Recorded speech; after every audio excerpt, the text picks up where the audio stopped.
gentlemen of the press.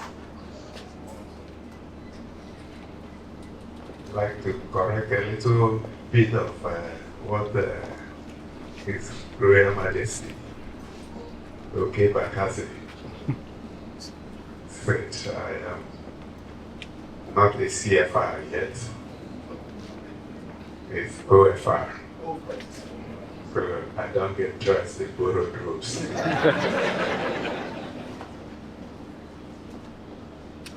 The title of this lecture is Governing the Economy, Choices, Trade-offs, and National Priorities. I'd like to just establish a few caveats. One, there's really nothing that I'm going to say here that is new.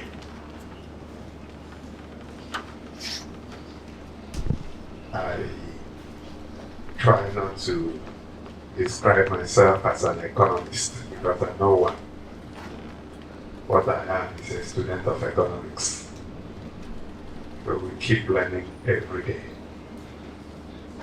So there is something that I'm going to say here that is novel.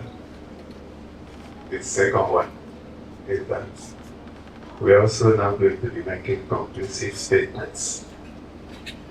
Where we are going to be generating ideas for the discussion. And I'm happy that the discussants are all seated and I recognize all of you.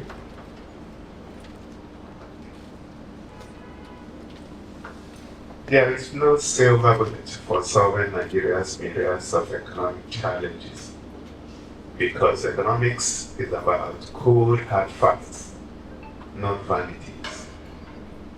With high level of unemployment, especially amongst the youth population, rising incidence of poverty and growing sense of helplessness amongst our compatriots, to be uncharitable to wish these uncertain realities away, or imagine that waving a certain magic wand will make them go away in the twinkle of an eye. No, the issues are foundational, so there is no accommodation for quick fixes. However, I refuse to submit to the position of cynics who insist that our situation is entirely hopeless, because it is not. Even then, I would also not take the overtly optimistic view that the turnaround is imminent, because that could be misleading. It is imperative to look beyond the lure of economic expediency and courageously make the tough decisions that would ultimately get us out of the woods and into enduring prosperity.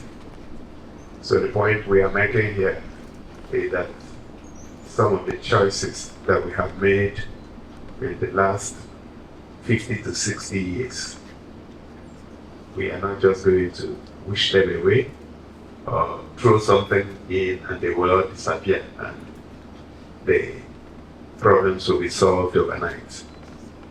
So if you have behaved badly in over 60 years, then it will take you time to correct yourself.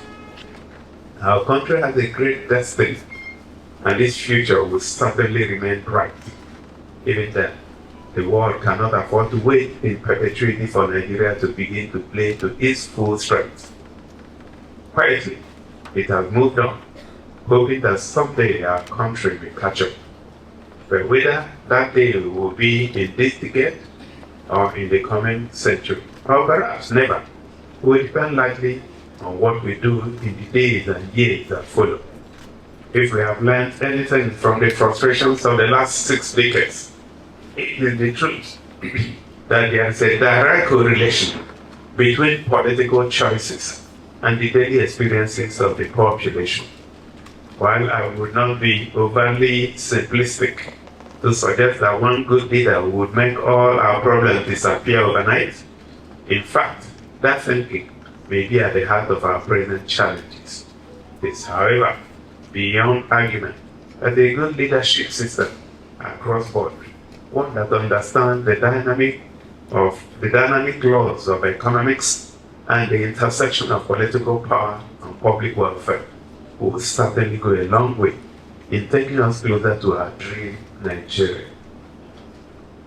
This morning, we have gathered to reason as patriots, united by a common vision for this potentially great country, and entirely committed to the glory of its promises. It is not all gloom and doom, but true progress cannot run on self-deceit.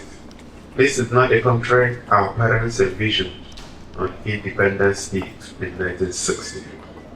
For the remainder of my time on this podium, I shall be sharing my thoughts on the tough choices, trade-offs, and pathways to achieving the national objective of enduring people-centered development. Let me, at this precious moment, appreciate most respectfully the management and decision makers of Ackland Communications Limited, publishers of the niche newspaper, for putting this event together and the thoughtfulness that went into the thing.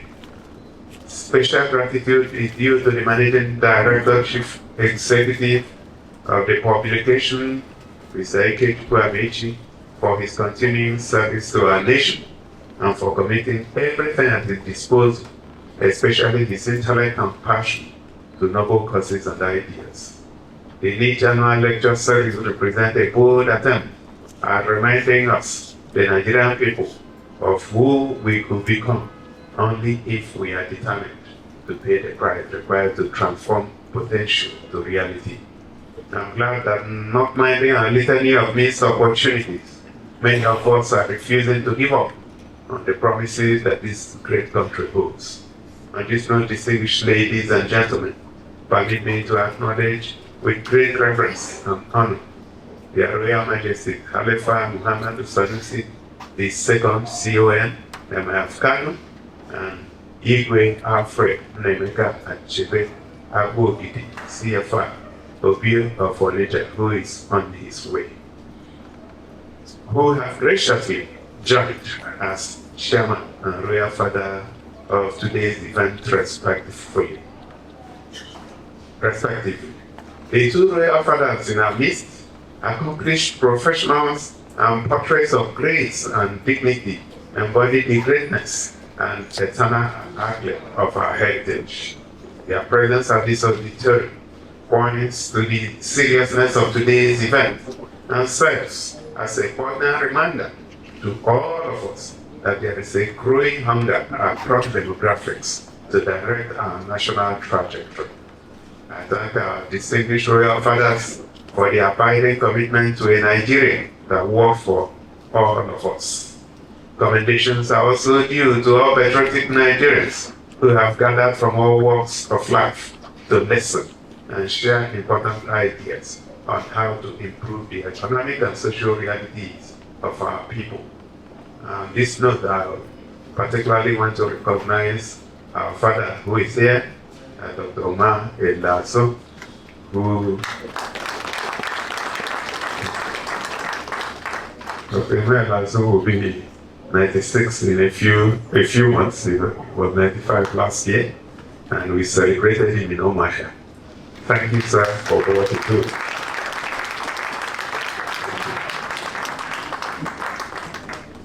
I'm optimistic that at the end of today's interactions, all of us will go home with a few things to reflect and act upon, especially as political debates return to the front burner. I will never stop talking about the critical connection between politics and the economy, how politics drives critical economic outcomes, and why none of us can afford the luxury of political indifference. Understandably, a lot of people are disillusioned by the disappointments of the years past. But again, the irrefutable truth is that things will continue to deteriorate if we insist on staying away from the field of play. The importance of participating in the political process has little to do with convenience or comfort. It is rather a patriotic duty to our fatherland, that we can no longer shy away from. You cannot claim to love Nigeria or your state or the city where you reside and yet remain aloof in critical matters such as leadership selection and the debates around it. Political processes and decisions require the collective input of every adult member of the society, for they are the ultimate determinants of our social and economic destinies. Yes, for the average person, the independent, non-partisan political participation begins and ends at the polling unit. It is entirely about who wins or loses at the ballots. Unfortunately, it goes beyond that. The orientation of active citizenship demands that we dig deeper to know about the candidates and the political parties they represent, their economic philosophies, and just about every small piece of information that would help in shaping our decisions. The entire idea of active citizenship is demanded, but there's more price to pay when compared to the long-term miseries that attend indifference. The crisis of unemployment, poverty, and the collapse of institutions cannot be separated from citizens' disinterest in the political affairs of their communities. While voting in election is critical, political participation, however, is far beyond what happens at the cubicle, where the final decision to go with Party A or Party B is made. It is about the vigilance to keep the victors on their toes through legitimate channels of engagement. Unfortunately, majority of us do not even see the need to cast our ballots. It is therefore not surprising that voter turnout over the last 5 general elections has fallen from 57% in 2011 to less than 30% in 2023. So what that means is that just about 3 of us out of 10 decide who governs us. As stakeholders in the Nigerian project, we ought to be worried that majority of our compatriots are increasingly shying away from participation at the ballots. This may be a good time to reconsider our attitude to the electoral process, because so much, including our economic security and prosperity, is hinged on it. I'm aware that many of us are already struggling to establish the connection between my treatise on political participation and economic governance. My response, as already indicated, is everything. What we have simply done in the last few minutes is to sharpen our understanding of the philosophy of shared responsibility in the business of national development.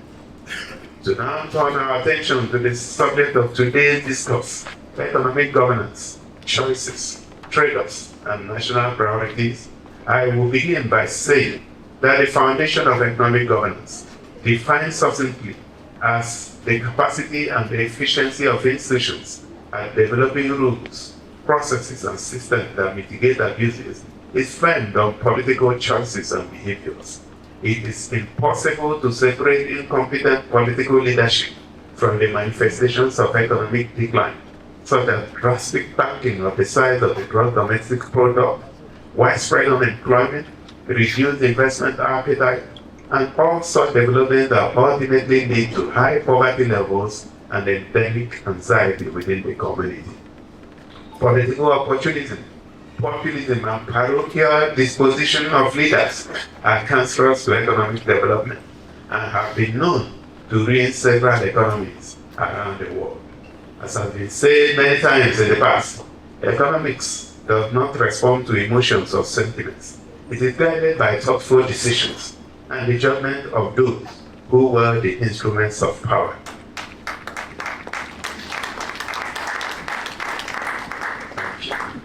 It is therefore impossible to achieve accelerated economic development when those who sit at the decision-making table are ignorant of the economic laws and dynamics. Perhaps we need to say it one more time, that the foundation of economic governance is built on the decisions made by those who pull the levers of power. Ultimately, the outcome of their choices impact our daily experiences. In a political system driven by mercantilism, desperation for power and corruption across multiple nodes in the value chain, things are bound to go from bad to worse, because no system has endless supply of resources to feed the bottomless greed of political actors.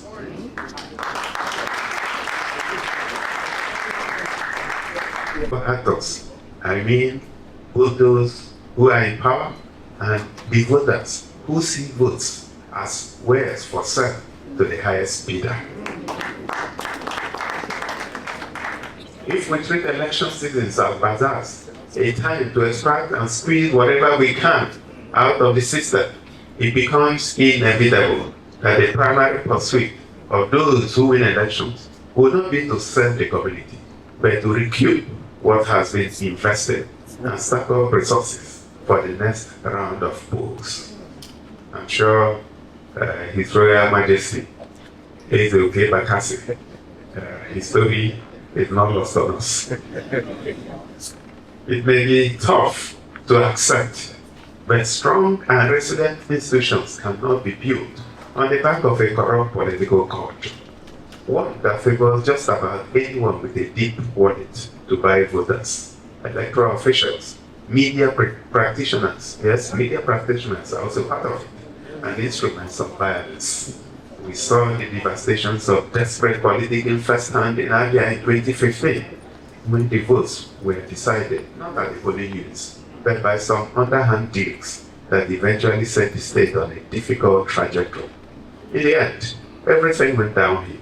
It got so bad that basic social services like urban waste management and maintenance of public infrastructure were abandoned.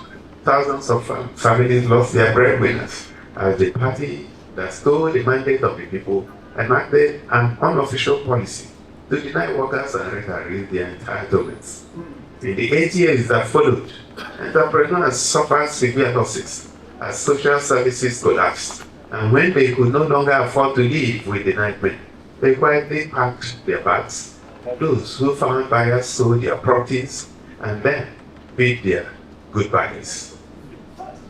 Abia, I can say with every sense of conviction, is proof that economics cannot be separated from politics.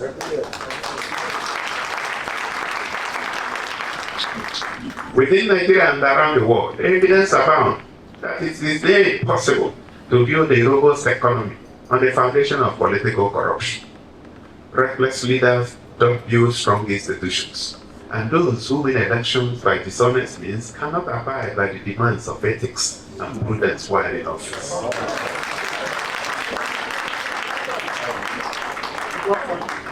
The question for all of us, therefore, is how does our political choices align with our economic expectations?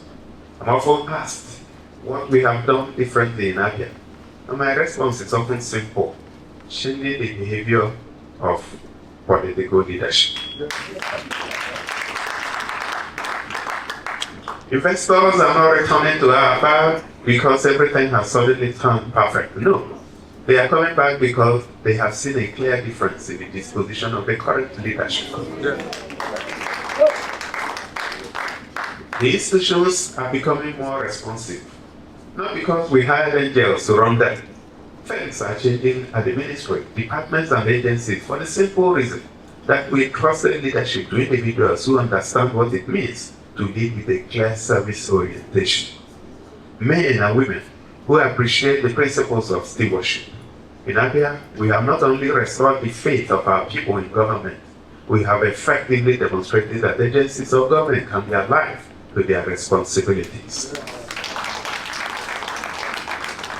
And of course, the political office holders are actually servants of the people, not their masters.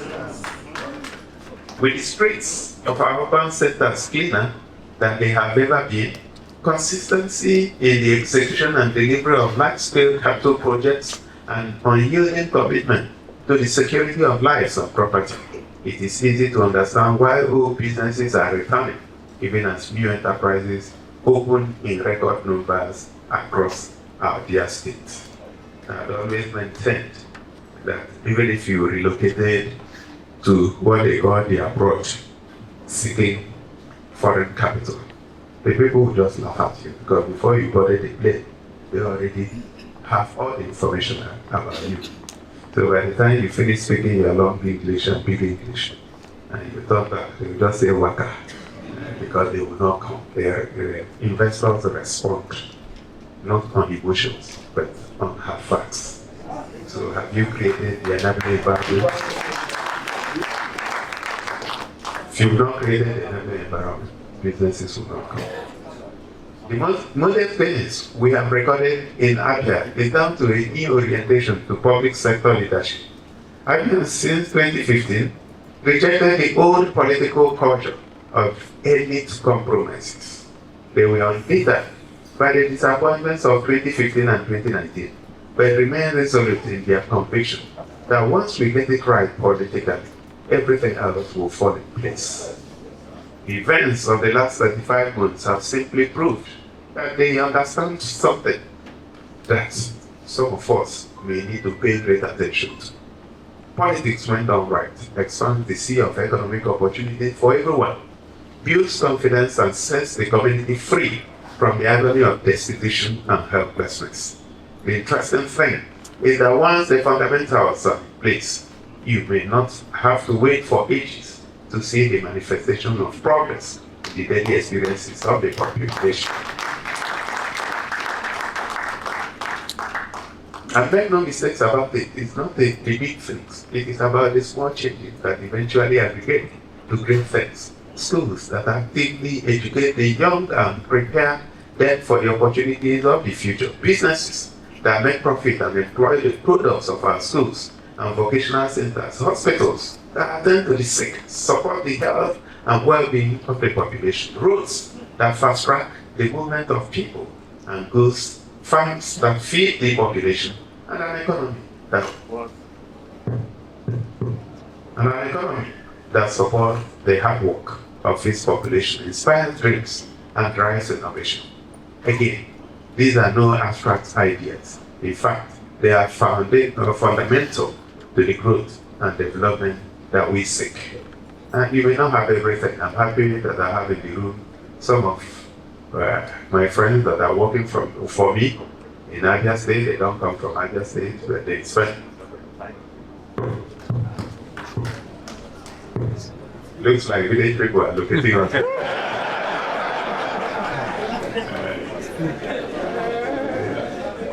Yes, I have Mrs. Alero too, and her team at the Eric team, who have relocated to Abia State in the last 3 years, supporting us in education. And I have Mrs. Claire Mashere, who is also mostly in Abia State, supporting us at the health area.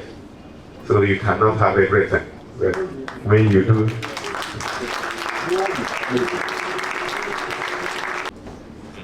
distinguished ladies and gentlemen, please permit me to once again now introduce the Abia furniture, who we have introduced in absentia. Thank you.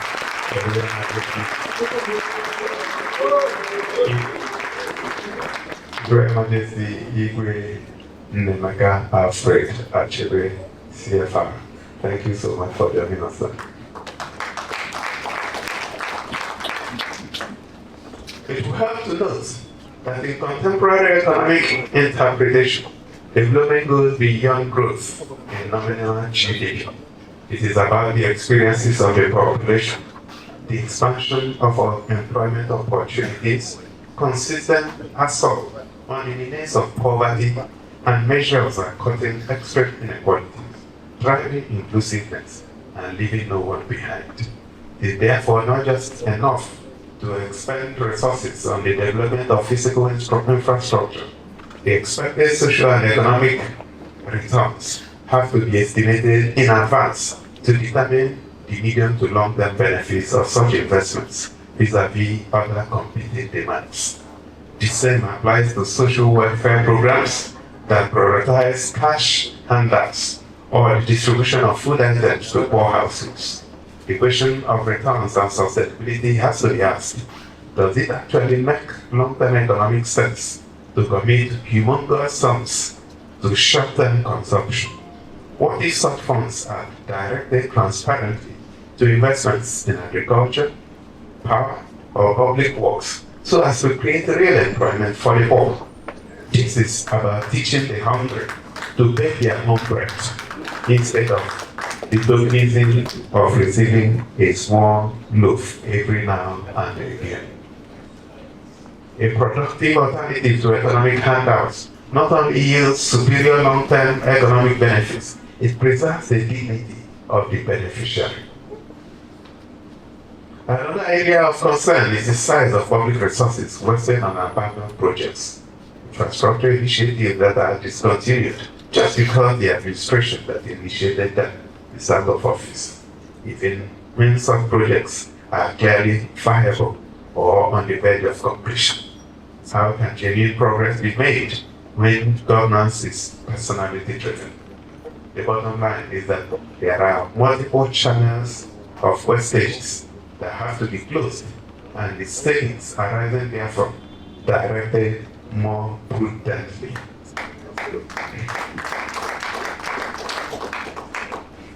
Development is impossible without a proper sense of stewardship amongst those in leadership positions. The understanding that what is entrusted in our care does not automatically become private possessions, but talents that will be diligently accounted for in due time. Unfortunately, many of us in public offices are yet to acquire the discipline to separate personal interests from public aspirations. Oftentimes, it is about our ego and considerations that are unconnected to the expectations of those we are called to serve. The summary of my thoughts on economic development is that it has to be people-focused, touching directly on the parameters that have express bearing on our daily experiences as citizens and economic agents.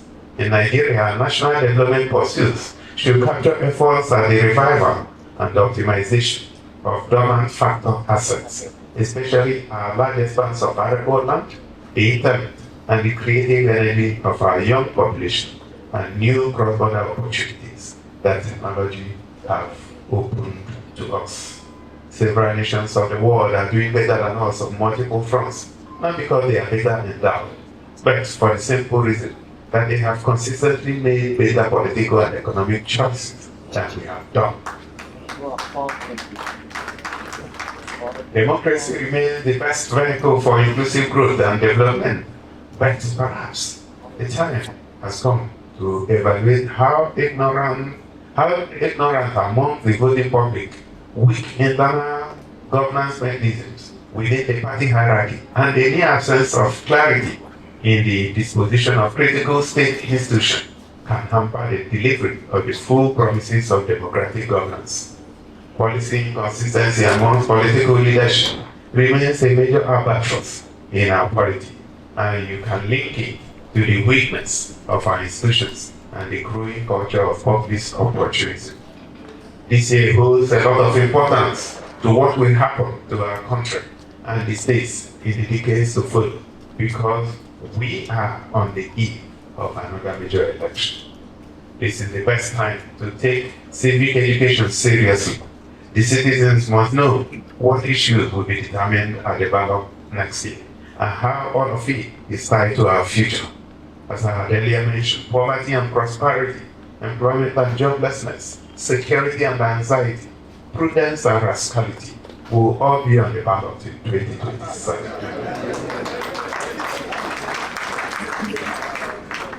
The nation and our different states and constituencies will go in whatever direction we choose. It is simple. It is as simple as that. Let me take that again. The nation and our different states and constituencies will go in whatever direction we choose. It is as simple as that. My own prayer is that efforts be made to properly educate the public on these options so they can make their choices with the benefit of full information. The truth, however, is that the choice must be made in about 9 months, albeit a political one, but the implication of our decision on the economy will be far-reaching. As I said during a TV interview in 2022, foreign and domestic investors can know from the result of an election where to put their money. Investments are not attracted by endless foreign trade, like I said earlier, and media promotion, but by signals we transmit through the choices we make at the ballot. Sustainable job creation, improved factor utilization, and higher household earnings have their roots in the quality and quantity of investments that are attracted to a community part-time. To take the population out of misery of unemployment and the dignity of poverty, two development indicators that are of express importance to the majority of our people. Certain trade-offs must be made because once you eat your cake, you can never have it back, at least not immediately. Cutting our appetite for foreign goods and travels will be a good place to start, but that will only be foundational. Evaluating the impact of social welfare expenditure vis-a-vis expected benefits from direct investments in productive ventures should follow quickly. The next consideration in this regard relates to the development of a holistic template to guide project conception, funding, and delivery. The idea is that no project should be initiated if there are no clear provisions for full-term funding, even after the lifespan of the administration that initiated it. It also follows that no similar project shall be introduced unless those earlier initiated are delivered, especially when there are no structural or legal impediments. Progress requires collective sacrifices from all stakeholder groups. At any rate, sacrifices in themselves are never enough. There must be clear goals and expectations. The public must know that their sacrifices will amount to something in the long run, not self-punishment. If public expenditure decisions are made to draw resources away from social welfare programs and push them to infrastructure development, for example, the public must begin to see efforts in that regard immediately. Important questions about long-term benefits must also be answered. It helps to communicate all of these through regular stakeholder engagements to clear ambiguities and build confidence. Above all, the leaders must be at the forefront when it comes to making sacrifice in order to bolster trust. The sincerity of officials within the leadership hierarchy must never be in doubt. When a decision on cutting down recurrent expenditure is made, all public spending related to the acquisition of luxurious vehicles, lavish state dinners, and self-serving overseas trips must be frozen immediately. The message for all of us is that our people respond more to what we do, not what we say. Economic growth certainly requires trade-offs, like putting more resources into capital projects and less to recurrent expenditure. High investments in education and health over wide relevant projects and prioritizing public security over political patronage. However, before announcing a freeze on a wage hike, and the NLC president is here, those who sit at the decision-making table are also obliged to resist the temptation to pass their allowances or allocate higher paychecks to themselves, and that would be a tragic violation of trust. Since we assumed office in 2023, a central motor vehicle management policy was adopted to fix as many abandoned vehicles as could be fixed, invest more resources in the acquisition of locally made vehicles, and drastically cut down the number of functionaries entitled to official vehicles. We also looked deeper into the nominal role to identify possible channels of malpractices. It was not too long before we discovered thousands of ghost workers, I think about 11,000 of them, and other evidence of malpractices within the system. We have since dealt with those using technology tools and new evaluation process that saved the state reasonable sums of money.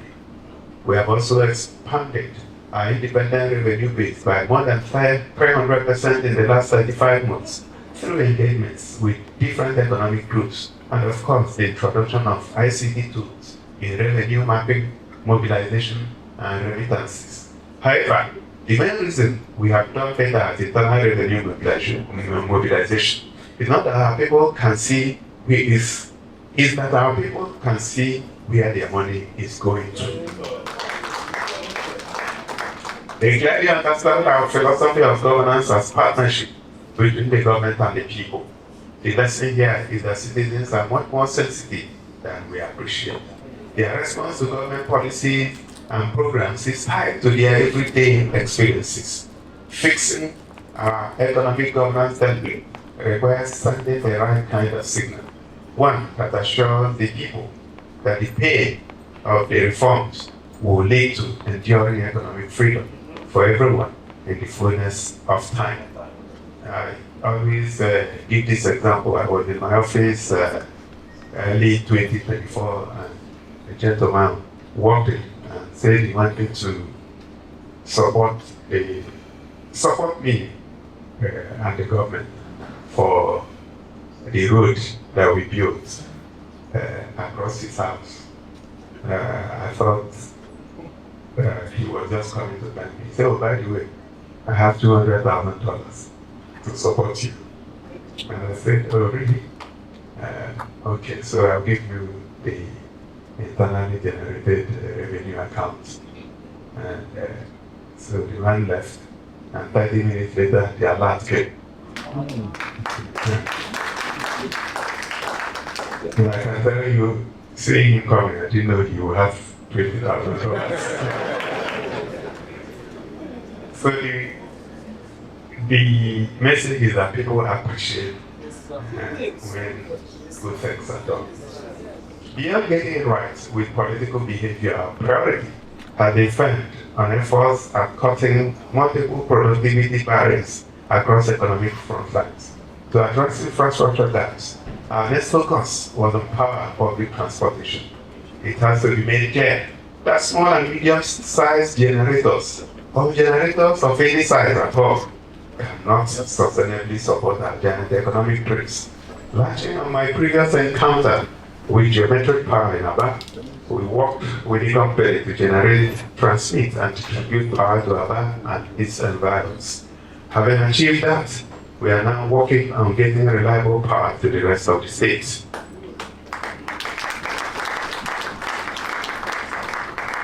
I'm glad that the energy sector is now liberalized to accommodate participation by the states. Abia is already taking advantage of this new window of opportunity to the fullest. We have already started an energy sector partnership framework where government lends its weight to de-risk initial outlays of capital by independent investors. But operations and governance must remain in the hands of the private sector for efficiency and transparency, while regulation resides with the state. Closely connected to power and energy in the development equation is transport infrastructure, particularly rail and road networks. This is directly linked to a broad spectrum of economic development aspirations, including food supply, employment, reduced production costs, and lower cost of living. It is my considered opinion that the development of the transport sector should be made a matter of urgent national priority, with every tier of government committing a reasonable share of its periodic revenue to the development of the transport ecosystem within its domain. In Abia, we are working with the private sector to develop a real master plan for the states.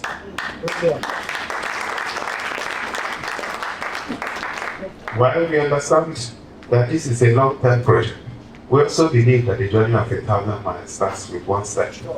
We have no doubt that regional integration will benefit from rail networks to link agro and industrial sectors to markets within and outside the region. I'm convinced that a lot will change in our economic outlook if we get transportation right, starting with targeted investments in infrastructure. It is on the back of this that we launched our electric buses toward the end of last year, and the fleet will be doubled by July this year. In our state, it is our belief that we cannot build a functional economy on the back of small generators. It is also our opinion that nothing will change if the most reliable public transport system are commercial motorcycles, tricycles, and minibuses. Of course, investment in social infrastructure, particularly health and education, where we have allocated 15 and 20% of our budget in the last 3 years, cannot be overemphasized. And probably more importantly is the issue of security. There's a reason security of lives and property is captured in our Constitution as the primary responsibility of government. For over 20 years, insecurity has taken so much from our national treasury, while drastically cutting the volume of resources that could have been deployed to drive development outcomes in other areas of need. Insecurity stifles economic growth, steals talents, and keeps production assets dormant or at very low levels.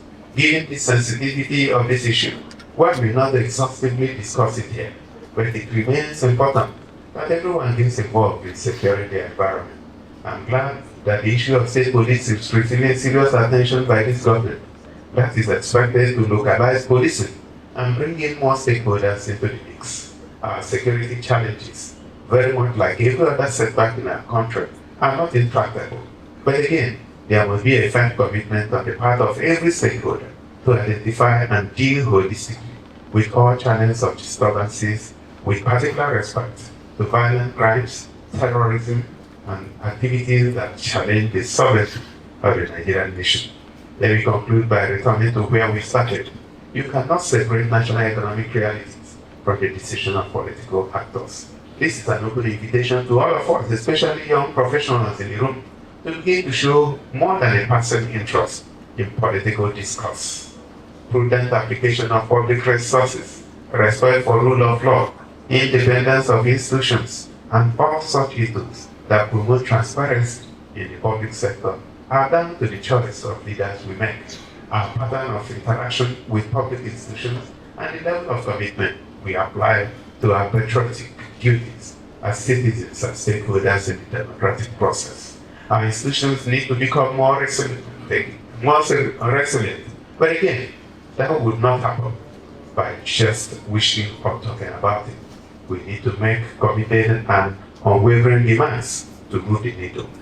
When we consistently elect the right leaders, build independent institutions to protect long-term public interests, and cut out abuses by political actors, we can then move the gear to monitoring the procurement process in public institutions, cutting waste, and blocking channels of leakages, because every kobo matters. They are both what I consider fundamental to jumpstarting our development. The next step will be the deliberate pursuit of accelerated development through intelligent public sector investment in critical economic sectors, particularly power and transportation. This is necessary to cut production costs, improve factor utilization, and expand employment opportunities for millions of young Nigerians.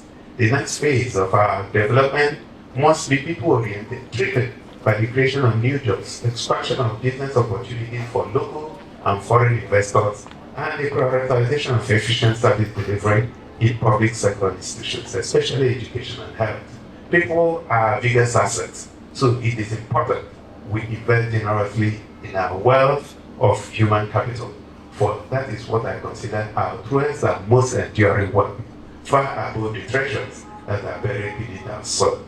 To appreciate how infinite our human capital is, think of the exploits of our people in medicine, engineering, information technology, economics, finance, sports, arts, and in other sectors where value creation is driven by the power of the human mind and intellect. How then can this great nation of brilliant and hardworking men and women remain stuck in the net of poverty and material destitution? Addressing the origin of this continuing paradox should become a major priority for all of us, because individual brilliance, as I learned in Harvard in 2009, does not excuse one from the shame of the collective failure.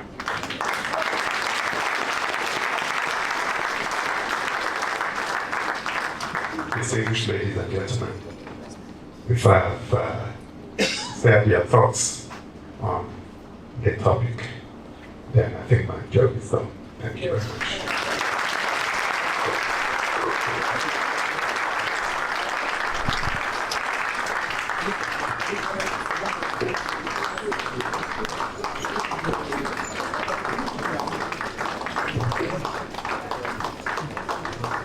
very much.